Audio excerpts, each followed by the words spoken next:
listed as the fourth most important business thinker in the world and regularly advises businesses and government leaders. And today, Don Tapscott joins us to chat about the 20th anniversary edition of his iconic book, The Digital Economy. An honor to have you here. Great to be here. Good morning. So 20 years later, were you all wet? Well, I'll tell you, not everything I've written over the years has been perfect. I'd give anything to take back that Enron case study from 10 years ago. But this book is extraordinary. And my publisher came to me and said, you should read your book. It's a great book for today. So I read it, and I decided I'd write a new chapter for each of the old chapters, explaining here's where we're at, sort of doing a reality check on the digital revolution, and here's where we're going forward. Your original was very much a part of my curriculum in university, and I remember at the time we had so many debates in the 3-hour lectures saying, wow, you think he's really onto something with this? And a lot of things were put into question, such as the role of the internet and websites. Yeah. Are you yourself surprised at how accurate you were at predicting where we'd be today? Well, I'm happy to say I pretty much nailed it. This internet thing, it's going to be big. Yeah. Just last night. Not a passing fact. Just last night I went to the Google. I mean, some of your viewers have probably been there. Or put up an Instagram. How crazy is No, seriously.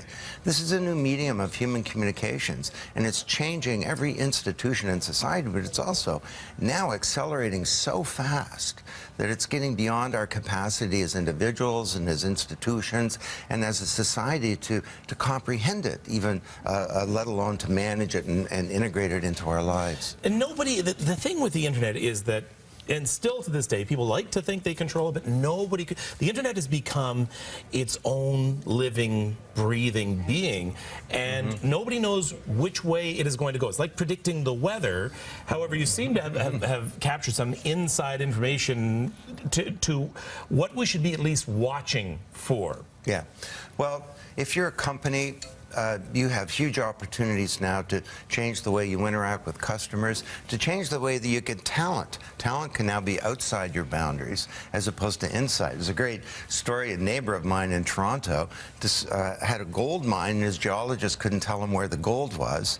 So he held a contest on the internet, published all his geological data. He got submissions from all around the world using techniques that he'd never heard of, and for $500,000 in prize money, he found $3.4 billion worth of gold. Wow. And the value of his company went from $90 million to $10 billion. And I can tell you, because he's my neighbor, he's a happy camper. So this is like using this new communication medium to think very differently about how you run a business. Including the government. You're saying that is one of the antiquated systems in place that does need changing and adapting, and they're very much still in the industrialized era versus the digital. Well, exactly, in two ways. I mean, we have these old industrial age bureaucracies, and now we can reach out to citizens to co-innovate and co-create services. But the other thing is that there's a real crisis of democracy that's emerging, I think. In our youth. Yeah, young people all around the world, in the Western world, 32 countries, voting has been declining for years. The last U.S. election was the lowest voting in many, many decades. And more and more young people agree with the bumper sticker, don't vote, it only encourages them.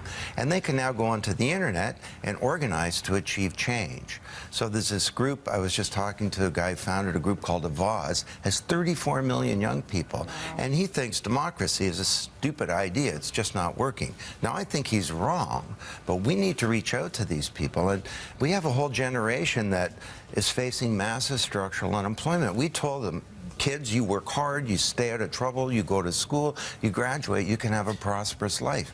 20% youth unemployment in Canada, it's 60% in Spain. The gap is widening. And you know, when you think about the French Revolution, when you think about Tiananmen Square, these revolutions fueled a lot by disenfranchised youth, by youth who felt the government was out of touch. They're always...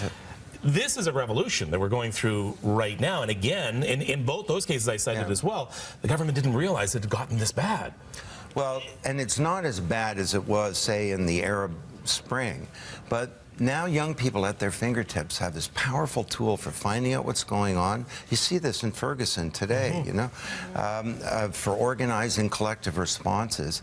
And people don't really understand that. Like in the Tunisian Revolution, snipers were killing unarmed students in the streets.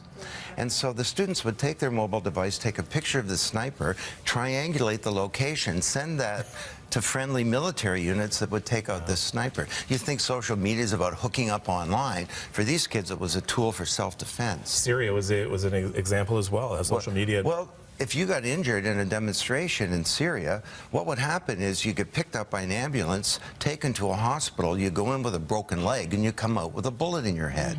So Assad was using the healthcare system to kill people. So these youngsters in their 20s created an alternative healthcare system on Twitter where you got picked up, you got taken to a makeshift medical clinic where you got medical attention as opposed to being murdered. So I guess we find out you can play more than Candy Crush on here. Oh my gosh, no, there is so much to talk about. We're just scratching the surface, but I'd like to leave it on a positive note where you say parents who are concerned and they've given birth to these digital natives. How do you control their well-being, their privacy with this rapidly growing Well, you know, I change in started technology? studying kids around this time when I noticed how my own children could effortlessly use all this technology. At first, I thought they were prodigies, but then I noticed that all their friends were like them. So we had to basically build a contract in the family. We said to our kids, we're going to give you high-speed internet. You can shut your door anytime. We're not going to spy on you. Now, they were 11 and 13 years old, and we're not going to use blocking software. And in exchange, we negotiated a whole bunch of stuff. We want good marks in school. We want balance. We want you to be safe. We want you only to go to appropriate sites. We don't want you sending pictures of yourself not wearing a top or something out onto the internet. And it worked out really well. This should be an opportunity for parents and kids to come together and to talk about real things. The book is The Digital Economy, the anniversary edition, 20 years later. Reboot 2.0. Also, you can see Don December 15th at UFT. You're giving a talk at 5 p.m. So for more information on that, I guess they could just check out your website. Or go we'll to the provide the link. Rotman School. And I'm at Tapscott on Twitter. At you're on Twitter. Tapscott. Hit him up. By the way, Huffington Post said you are the man to follow on Twitter. Well, I'm a legend in my mind. I mean, I don't know about You enlighten us all. Thank you so much. Let's check on the